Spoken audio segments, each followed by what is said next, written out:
Kabanata 5201. Pag-isahin ang mundo. Makitid ang pag-iisip. Tumawa ng malakas si Harvey York. Talaga bang ganito ka-inosente ang Way of Water? O ang mga namumuno sa island nation ay sobrang inosente? Pati ang depensa ng bansa ninyo ay hawak ng Amerika, pero nangangarap pa rin kayo ng ganito kalaki. Ano ba ang dapat kong sabihin sa inyo? Wala akong pakialam sa mga pangarap ninyo basta't huwag ninyong idadamay ang country age. Ngayon, umalis na kayo. Hindi ko kailangan ng anumang benepisyo mula sa inyo. Itigil na ang lahat ng ito at lumabas. Tandaan ninyong linisin ang lugar na ito bago kayo umalis. Ang amoy ay nagpapasama ng pakiramdam ko. Parang gusto kong samuka. Pumikit ng saglit si Alani Carlson bago pilit nang umiti. Mas mabuti pang mag-isip ka muna bago ka magsalita, Ginoong York. Sigurado ka bang tatanggihan mo ang Way of Water? Kung gagawin mo ito, mas malaking problema ang haharapin mo. Halimbawa, bibigyan namin ng parehong benepisyo ang pamilya Lowe. Kung mangyari ito, siguradong susuportahan nila kami ng buong puso. At kung papayag kang tumulong, maaari rin nating pag-usapan ang mga kondisyon. Tatapusin namin ang lahat kapag lubos kang nasiyahan sa mga ito. Naglabas si Alani ng isang tseke at isang pahintulot. Ito ay isang sulat na nagbibigay ng pahintulot para makuha mo ang titulo ng island nation. Ang bawat selyo ay handang-handa na. Kapag isinulat mo ang pangalan mo rito, magiging marangal ka ng island nation. Dapat ibibigay ko ito sa iyo bilang sorpresa bukas. Ibinibigay ko ito sa iyo ngayon upang ipakita ang aming sinseridad. Bukod pa rito, kung hindi mo gusto ang mga babaeng kagaya ko, maaari kang pumili mula sa iba't ibang kilalang personalidad sa aming bansa. Sisiguraduhin ng Way of Water na mamahalin kanila. Walang pakialam si Alani nang maglabas ng 12-dosenang larawan. Ang mga ito ay mga bagong sikat na personalidad sa island nation. Lahat sila ay may malaking impluwensya sa buong mundo. Ang ilan sa kanila ay tinatawag pang pinakamahusay na mga babae sa cyberspace. Ito ay isang napakagalanteng alok. Maaaring sabihin na walang ordinaryong tao ang makatatanggi sa ganitong klaseng pagkakataon. Kinuha ni Harvey ang tseke, pahintulot, at mga larawan. Tiningnan niya ito bago ibinalik sa mesa. Nakakaakit ang mga kondisyon, sabi ni Harvey. Sayang lang na taga-country age ako. Wala akong interes sa alinman dito. Ikaw ba ang aalis mag-isa? O gusto mo bang ako ang magpalabas sa iyo? Pagkatapos makita ang seryosong mukha ni Harvey, napabuntong hininga si Alani at napuno ng lungkot ang kanyang mga mata. Sa tingin ko matalino kang tao, Ginoong York. Ang mga matatalinong tao ay laging gumagawa ng tamang desisyon. Pero binaygo mo talaga ako ngayon. Sana maging matalino ka sa susunod mong buhay. Dahan-daang tumayo si Alani, hawak ang mahabang espada sa kanyang kamay. Gusto mo ba akong patayin? Tanong ni Harvey habang nakatingin sa espada. Sigurado ka ba? Sa tingin mo ba karapat-dapat kang gawin iyon? Unti-unting nawala ang magandang ekspresyon ni Alani Carlson habang tumitig kay Harvey York. Alam kong may nakakatakot kang kakayahan, Ginoong York. Hindi kita kayang harapin ng mag-isa. Pero naisip mo bang wala akong ginawang paghahanda para dito? Kasabay ng mga salita ni Alani, sinipa ang mga bintana hanggang mabasag ang mga ito. May 12-dosenang mga tao mula sa island nation na may mahahabang espada ang pumasok, at marami pang iba ang nakikitang anino sa labas ng mga bintana. Ang mga nasa labas ay malamang na mga ninja. Tumingin si Harvey sa paligid. Ang bawat bintana ay nagkakahalaga ng $15 milyong. Tandaan ninyong bayaran ito. Nagulat ang mga mandirigma sa sinabi ni Harvey. Namangha sila sa kanyang pagkakalmado. Sa kanilang mga mata, ang kaabangan ni Harvey ay ibang klase. Kung sino mang hindi pamilyar sa sitwasyong ito ay iisipin na si Harvey ang papatay sa buong grupo ng mga mandirigma. Ilang sandali pa, isang lalaking may mahabang espada at maiksing espada ang pumasok na may arroganting ekspresyon. Ito si Shinsuke Yamamoto. Naningkit ang mga mata niya kay Harvey habang pumapalakpak. Tulad ng inaasahan mula sa isang tinuruan ni Quill. Mukha kang napaka-kumpiyansa, Hindi mo lang tinanggihan ang alok ng Way of Water, pero nagpapakita ka pa rin ng tapang ngayon. Dapat ba kitang tawaging hangal? O wala na talagang hangganan ang kahangalan mo? Tiningnan ni Harvey si Shinseok bago walang pakialam na uminom ng tsaa. Tama, nakalimutan kong sabihin sa iyo ang isang bagay. Ang mga alagad ng pamilya Low at pamilya Bowie ay umatake sa bakuran ng pamilya Gibson. Si Rachel Hardy, ang babaeng inaasahan mo ng husto, ay nagpapakahirap upang siguraduhin ang iyong kapahingahan. Masaya ring nagpadala ng mga tao ang Island Nation para tumulong. Sa madaling sabi, ang buong bakuran ay wala ng suporta para sa iyo. Walang darating kahit magsisigaw ka ng todo. Kung gusto kitang patayin, mamamatay ka. Napakakumpiyansa ni Shinseok sa mga oras na iyon. Pagkatapos pumunta sa punong tanggapan ng Heaven's Gate, siya at si Alani ay nagtitiis ng kahihiyan ng matagal. Naghintay sila ng tamang pagkakataon upang ihayag ang kanilang tunay na layunin. Dahil ayaw ni Harvey na sumama sa mga tao ng Island Nation, natural lang na gusto nila siyang patayin at makipagsosyo na lang sa pamilya Low at sa pamilya Bowie. Mahalaga ang mental cultivation techniques para sa Island Nation, pero ito ay parang palamuti lamang. Ang pangunahing layunin ni Alani ay gamitin ang alitan sa Heaven's Gate upang makalusot sa kanilang sariling interes, ginagawa ang isa sa mga banal na lugar ng martial arts training ng Country H bilang kaibigan ng Island Nation. Ibinaba ni Harvey ang tasa niya pagkatapos inumin ang kanyang tsaa. Tiningnan niya si Alani habang hindi pinansin ang mga salita ni Shinseok. Hindi mo alam kung gaano ka kahangal. At ang aso mo dito ay hindi naiiba. Talaga bang iniisip ninyo na kaya ninyong gawin ang anuman laban sa akin sa sitwasyong ito? Dahil sa respeto ko kay Quill, binibigyan ko kayo ng huling pagkakataon. Lumuhad sa harap ng kabaong ni Quill ngayon, at isa sa alang-alang kong hayaan kayong mabuhay. Agad na dumilim ang ekspresyon ni Alani. Kumibot ang bibig ni Shinseok. Halos magalit siya nang marinig ang mga salitang iyon. Base sa mga sinabi ni Harvey York, lubos niyang minaliit sina Shinseok Yamamoto at Alani Carlson. Hindi lang sila, lubos din niyang minaliit ang Way of Water at ang buong Island Nation. Ito ay lubos na hindi mapapatawad para sa mga taga-isla, na mas pinahahalagahan ang kanilang reputasyon kaysa sa sariling buhay. Tumawa si Shinseok bago tumingin kay Harvey. Sa tingin ko, pwede nating bigyan ng pagkakataon ng bata, madam. Pero parang hindi na kailangan ngayon. Tumingin si Alani ng malamig. Tama ka dyan. Ang kamatayan lang ang magpapaintindi sa kanya ng tunay niyang halaga. Alam ko kung ano ang halaga ko, salamat, sagot ni Harvey. Kahit na, hindi ko masasabi ang parehong bagay sa inyo. Hindi lang kayo, kahit ang emperor niyo mismo. Wala siyang magagawa kundi lumuhad. Lalo na ikaw. Sumabog sa galit sina Shinseok at Alani matapos marinig ang mga salita ni Harvey. Paano niya nagawang insultuhan ang emperor? Sino ba siya? American President. Anong karapatan niyang sabihin iyon? Palagi kong naririnig na ang mga tao mula sa Country H ay magalang at mababait. Mali pala ang paniniwala nila. Lahat sa inyo ay masangal at mayabang kaysa sa huli. Pero may isang katapusan lang para sa mga katulad nila, kamatayan. Tumawa si Shinseok bago kumaway kay Harvey.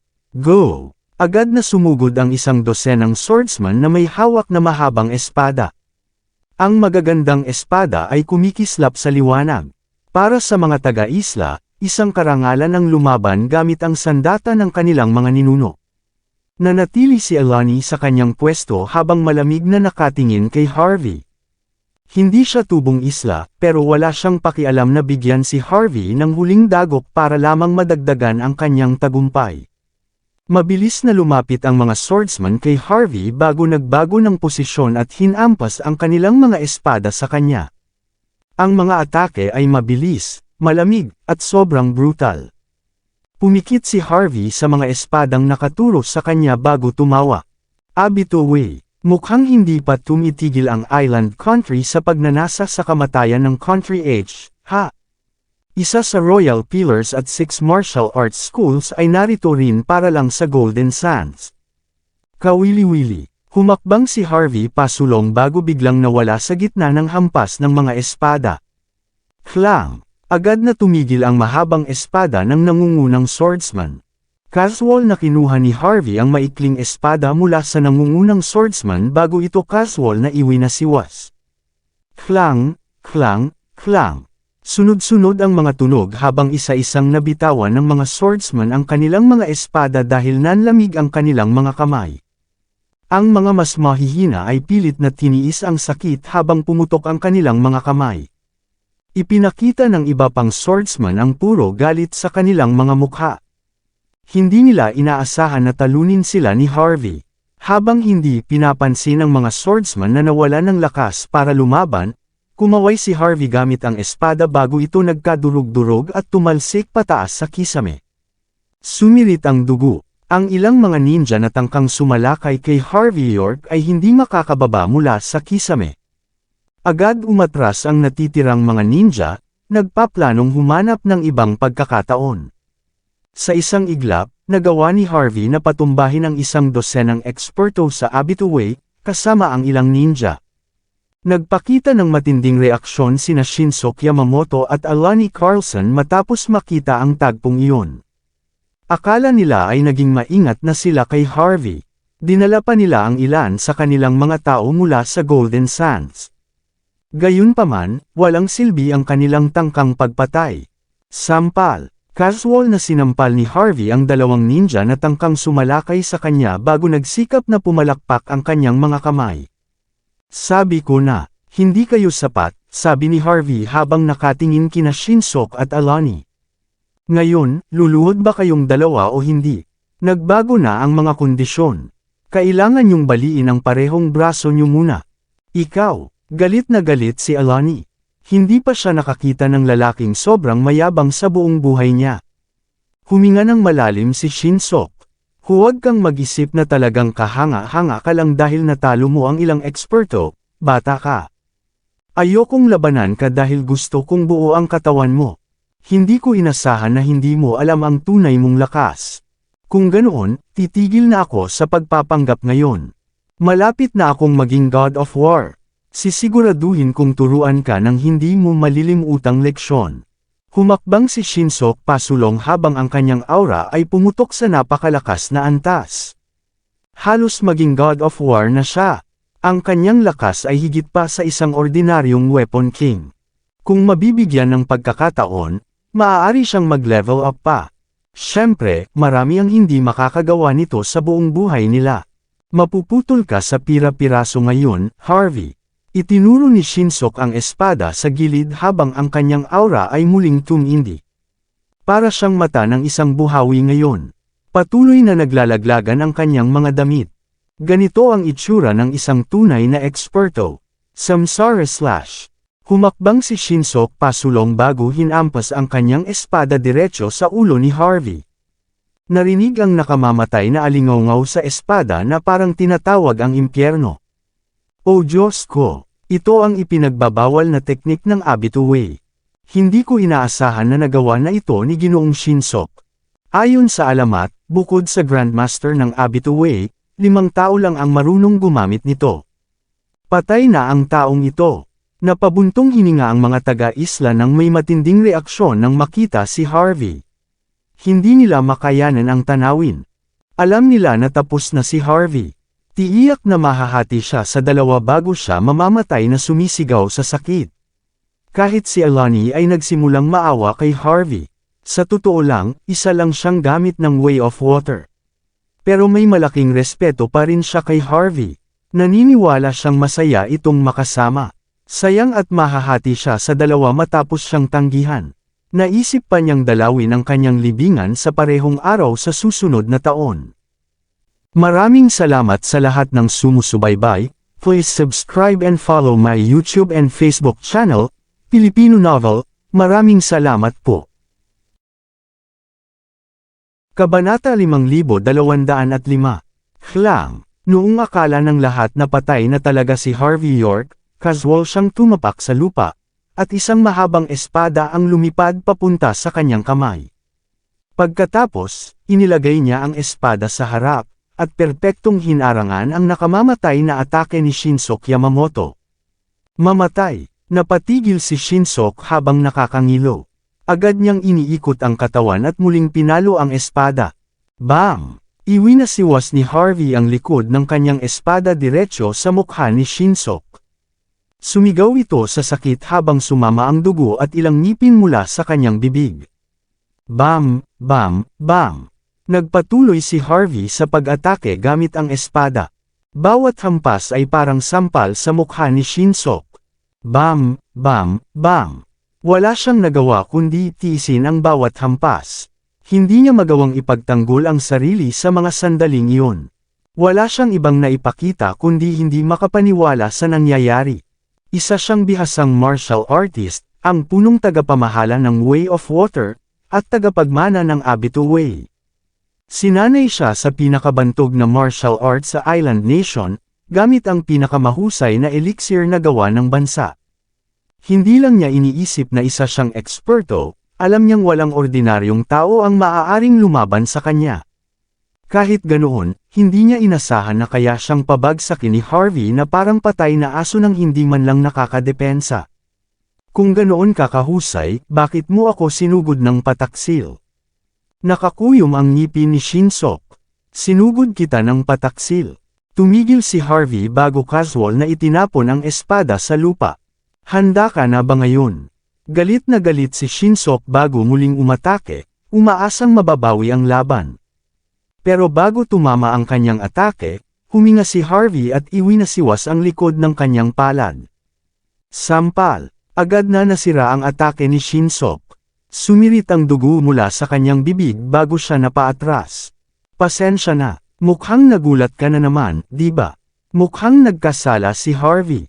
Paano ito? Sasampalan ko ang kanang bahagi ng mukha mo pagkatapos ng 3 segundo. Maghanda ka na bago ko gawin.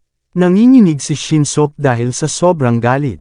Paano mo nagawang gawin ito sa akin, hangal ka? 3, 2, 1, sampal. Tumilapon si Shinsoke at bumagsak sa pader. Pasensya na ulit. Ngumiti lang si Harvey. Mukhang nadulas na naman ako. Magpapatuloy tayo kapag nakatayo ka na. Nawasak si Shinsoke matapos marinig ang mga salitang iyon. Sigurado siyang sinugod siya ni Harvey ng pataksil noong una. Pero ang sumunod na 2 sampal ay nagpaliwanag na kahit gaano siya kahanda, kahit gawin niya ang lahat. Napakadali para kay Harvey na tapusin ang kanyang buhay anumang oras na naisin niya. Inakala niyang nasabrahan niya ang pagtansya kay Harvey. Gayunpaman, hindi niya nagawang ipagtanggol ang sarili mula sa ilang simpleng sampal. Para sa isang mapagmalaking taga-isla tulad ni Shinsoke, ito ay tunay na nakakahiya. Pero hindi pa rin siya sumusuko habang galit na tumingin kay Harvey. Mga walang hiya kayo. Hindi lang ako ang butler ng Way of Water, dumating din ako rito bilang isang mensahero mula sa Island Country. Subukan mong galawin ako ulit kung kaya mo. Sampal. Humakbang si Harvey at iwinasiwas ang palad sa unahan. Pagkatapos ay huminga siya ng malalim. Ito ang unang beses na narinig ko ang ganitong katawa-tawang hiling. Ginalaw na kita. Ano na? Nanginginig ang buong katawan ni Shinsoke. Hindi niya inasahan na maglalakas loob si Harvey na galawin siya kahit alam nito ang kanyang pagkakakilanlan bilang mensahero. Nang papunta na ulit si Harvey para kumilos, malamig na nagsalita si Alani. Tama na, si Ginoong Shinsoke ay hindi isang tao na maaari mong insultuhan ng basta-basta. Nagtagumpay ka sa pagkakataon, pero iminumungkahi kung huminto ka na habang nasa unahan ka. Kung hindi, hindi mo magagawang harapin ang mga kahihinatnan kung galitin mo ang Way of Water. Inilingon ni Harvey ang ulo at ngumiti kay Alani. Binabantaan mo ba ako? Sa ano? Sa tapang mo. Tumawa ng malamig si Alani. Siyempre hindi. Huwag mong kalimutan kung nasaan ka ngayon. Kung patuloy kang magpapaka-reckless, ang Heaven's Gate ang makikialam. Ang Heaven's Gate ay hindi nga kayang ipagtanggol ang sarili nitong mga tao. Umaasa ka bang magpapagitna sila para sa inyo? Sagot ni Harvey. Sino ang nagsabi na ang Heaven's Gate ay hindi kayang ipagtanggol ang sarili nitong mga tao? Biglang may narinig na makapangyarihang boses. Unti-unting lumabas si Zaid Surrey na may ngiti. Zaid, Ginoong Zaid, tahimik sina Alani at Shinsok, pero biglang nagpakita ng kasabikan. Plano nilang makipagtulungan sa pamilya Lo at Bowie noong una. Sinabi ng parehong pamilya na tiyak na susuportahan sila ni Layton. Pero may alinlangan si Alani. Gayunpaman, sa napakahalagang sandali, ang mismong pinakamahusay na estudyante ni Layton, si Zaid Surrey, ang lumitaw. Hindi lang estudyante ni Layton si Zaid, kundi isa rin siya sa pinakamagaling na eksperto sa mas batang henerasyon ng Heaven's Gate. Mas malakas pa siya kaysa kay Quill, at ang kakayahan niya ay pumapantay sa kay Layton. Maingat lang siya dahil sa kanyang pinagmulan. Kung mas mayaman lang siya noong ipinanganak, marahil siya na ang bagong tagapagmana ng Heaven's Gate ngayon. Tinitigan niya si Harvey. Matapos siyang mapahiya ni Harvey at pabagsakin ang maraming taga-isla, hindi niya alam kung ano ang mararamdaman. Nagpakita si Harvey ng maliit na ngiti. Alam niyang nakatakdang makipaglaban sa kanya ang mga estudyante ni Layton, pero hindi niya inasahan na si Zaid ay makikilala bilang panig ng mga taga-isla. Alam kong napakahusay mo, Ginoong York. Pero huwag mong kalimutan, hindi ka taga Heaven's Gate. Ipagtatanggol namin ang aming mga tao. Ang isang tagalabas na tulad mo ay walang karapatang gawin iyon. Pero dahil hawak mo ang badge ng pinuno, hindi kita bibigyan ng kahirapan. Umalis ka kasama ang mga tao mo, at huwag ka nang bumalik sa Heaven's Gate. Maghihiwalay na tayo pagkatapos nyon. Ano sa palagay mo? Ngumiti si Zaid. Kinakatawan ko mismo ang pinuno. Ang kanyang mga salita ay kasing halaga ng ginto. Ibinibigay ko ang paggalang ko, Ginoong York. Umaasa ako na ipapakita mo sa akin ang pareho. Tumalikod ka at umalis. Paggalang. Tumawa si Harvey. Hindi ka karapat-dapat doon. Si Zaid hindi karapat-dapat sa respeto ni Harvey. Tumahimik ang lahat nang marinig ang mga salitang iyon. Kahit gaano katalino si Zaid, mataas pa rin ang kanyang estado. Dumating siya dala ang kagustuhan ni Layton, ngunit naglakas loob pa rin si Harvey na sabihin ang mga salitang iyon. Hindi lang si Zaid ang napahiya, pati na rin si Layton at ang Heaven's Gate. Lahat ay nagulat at natulala. Napatigil si Alani, at hindi niya alam kung paano magre-react habang tinitingnan si Harvey. Tiningnan ni Shinsok si Harvey nang may pagkasuklam, iniisip na masyado itong mapangahas. Ang mga kabataan ngayon ay nagpapakita lang ng lakas sa pamamagitan ng pagpapakamatay. Hindi ba niya alam kung kailan titigil sa pagpapasikat? Maraming eksperto mula sa Heaven's Gate ang galit na umatake. Ang kanilang misyon ay pigilan ang iba na makapasok. Gayunpaman, hindi nila inaasahan na babastosan ni Harvey ang Heaven's Gate ng ganito. Hindi ito mapapatawad. Hey! Hey! Hey! Natahimik si Zaid, ngunit biglang ngumiti. Ikaw talagang bastos. Akala mo ba mabait ako dahil natatakot ako sa'yo? Gaano mo katagal sa tingin mo ako tatagal laban sa'yo kung gugustuhin ko talagang patayin ka? Tiningnan ni Zaid si Harvey ng malamig, at inilabas ang isang mahabang espada. Itinutok niya ito kay Harvey. Ang Heaven's Gate ay mas pipiliing maging traidor sa bansa kaysa gawin ang tama. Pero humihingi ka ng respeto. May karapatan ka ba? Kalmado lang na kinuha ni Harvey ang isang panyo at pinunasan ang kanyang mga daliri, saka inikross ang kanyang mga braso. Alam ko na bilang pangunahing eksperto ng Heaven's Gate sa bagong henerasyon, hindi ka masaya sa nangyayari. Iniisip mong dapat kong igalang ang guro mo. Kaya, binibigyan kita ng pagkakataong patunayan ang sarili mo. Kung magawa mong saktan ako, at kung mapuputol mo ang kahit isang hibla ng buhok ko, ibibigay ko ang respeto ko. Makapangyarihang mga salita. Ang kalmadong tono ni Harvey ay sapat na upang magpakita ng ganap na dominasyon. Si Shinsok, na nakahandusay sa lupa at ganap na paralisado, at si Alani, na na-corner, ay tumingin sa kanya. Nagpapalit-palit ang kanilang mga ekspresyon. Nararamdaman nila ang kakaibang presensya ni Harvey. Impresibo. Talagang impresibo. Malalaman natin kung sino ang magbibigay respeto kanino. Tumawa si Zaid pagkatapos ay naglabas ng maliit na porselanang bote. Dinurog niya ito at agad na nilulon ang laman. Biglang nawala ang lahat ng kulay sa kanyang mukha, at parang tumanda siya ng 10 taon. Kasabay nito, biglang bumigat ang kanyang katawan. Halos mapunit ang kanyang damit. Ang kanyang mga kalamnan ay parang inukit sa kanyang katawan. Isang maliwanag na aura ang lumabas mula sa kanya. Ang kapangyarihan niya ngayon ay mas malakas kaysa dati. Tinitigan siya ni Harvey nang may pagtataka. Hindi ko alam kung ano ang kinain mo, pero ang pilit na pagpapalakas ng katawan para maging God of War ay may mabigat na kapalit. Kahit maputol mo ang buhok ko, gugugulan mo ang 10 taon ng buhay mo para gawin iyon. Bukod dito, magiging mas mahirap para sa'yo na magtagumpay pa sa hinaharap. May alam ka rin Harvey, ani Zaid na may lungkot sa boses. Ang mga taong masyadong maraming nalalaman ay maagang namamatay. Sa sandaling binastos mo ang leader namin, nakatakda na ang kapalaran mo. Sumugod si Zaid gamit ang espada. Sa totoo lang, wala na siyang ibang opsyon mula nang ipahayag niya na nasa panig siya nina Alani at ng iba pa. Kailangan niyang tapusin si Harvey, o siya ang matatapos.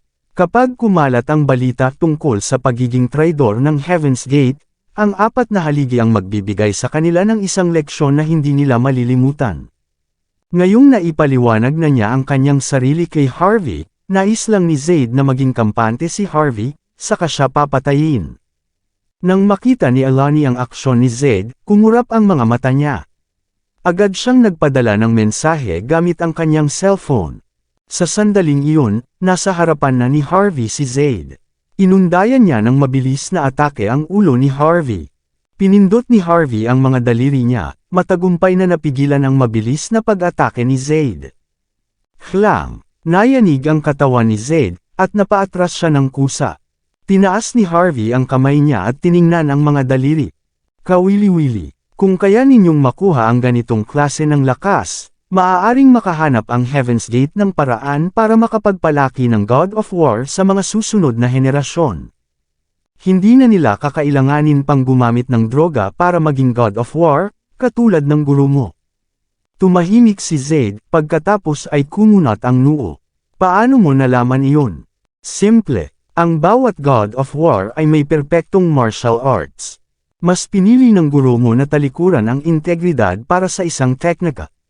Ibig sabihin nito, hindi pinapahalagahan ng Heaven's Gate ang martial arts niya. Gayunpaman, God of War pa rin si Layton. Ibig sabihin nito, isang milagro siya, o gumagamit siya ng droga. Mukhang tama ang hinala ko.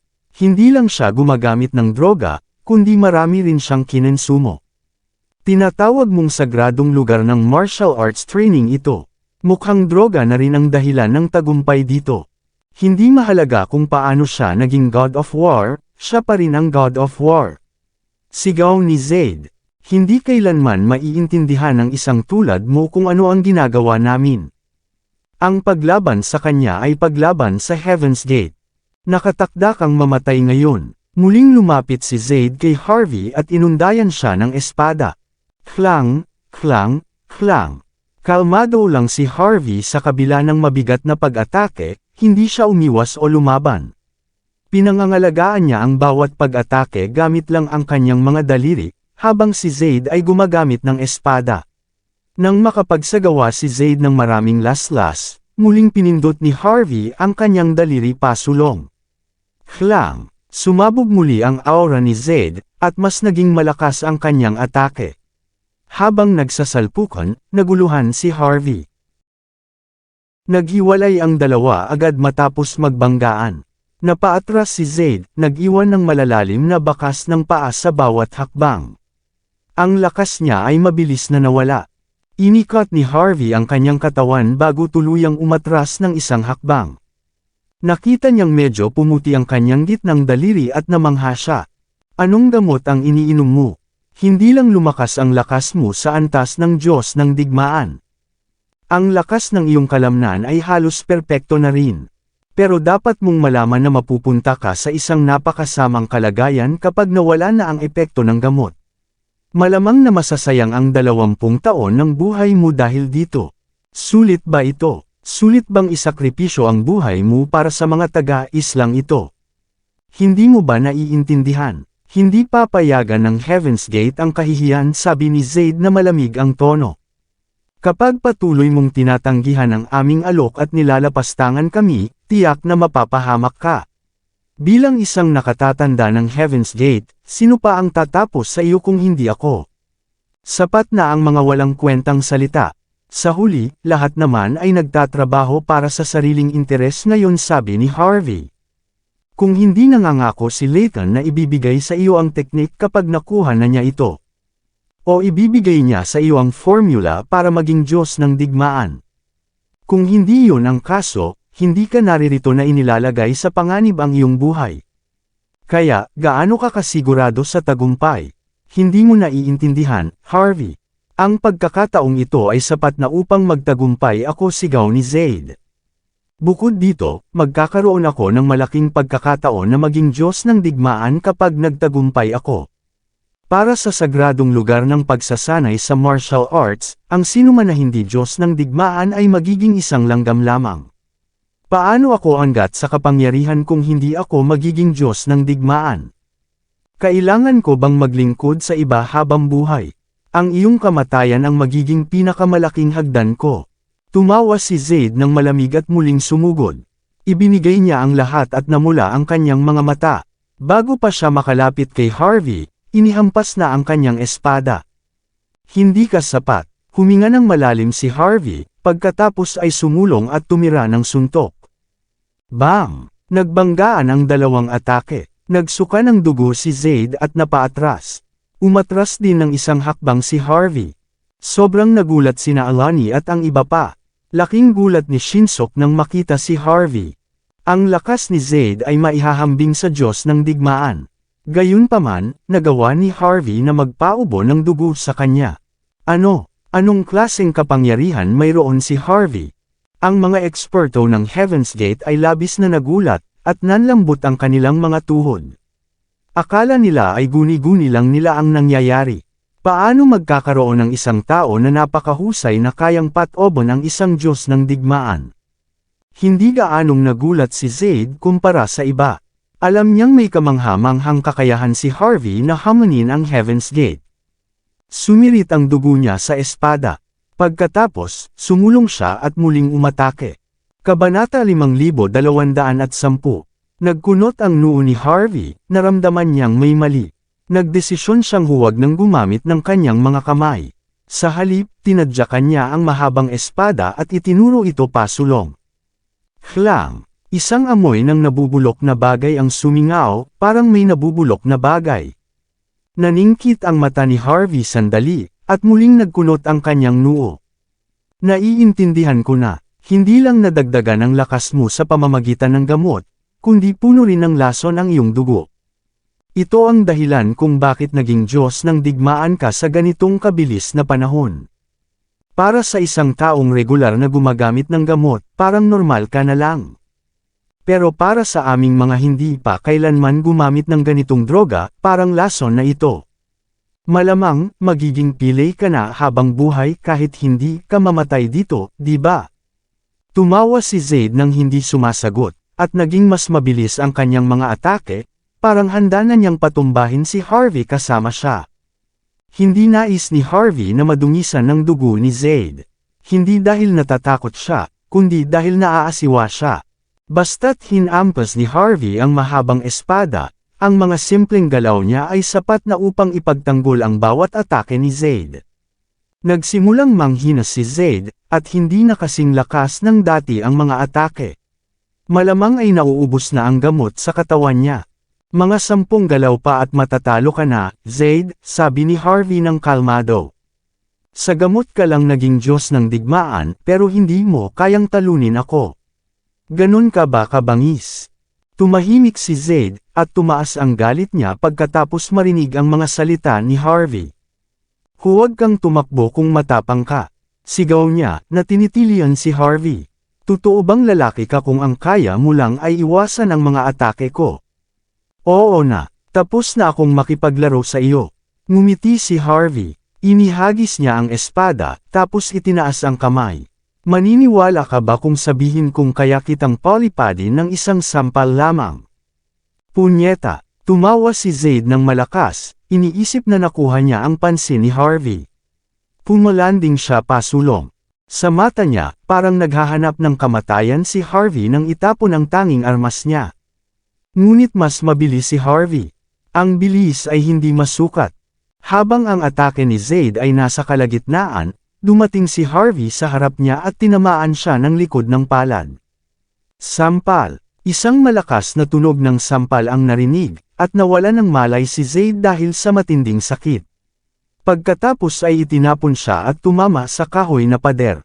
Kasabay nito, nagsimula siyang manginig ng malakas, na parang tinamaan siya ng kidlat, habang dumadaloy ang itim na dugo mula sa kanyang katawan. Si Zaid, na parang nasa 20s pa lang, ay biglang tumanda ng 10 taon sa sandaling iyon. Agad na naging puti ang buhok sa mga gilid ng kanyang mga sentido. Kitang-kita na ang epekto ng gamot ay tuluyan ang nawala. Pagod na si Zaid mula sa laban. Hindi siya sumigaw, ni hindi kumilos habang bumagsak siya sa lupa. Nakasandal siya sa pader, at hindi siya namatay, pero talo na siya. Isang malungkot na tanawin, laban kay Harvey, walang silbi ang droga, at kapangyarihan na katumbas ng mga Diyos ng digmaan, at ang mga ambisyon ni Zaid.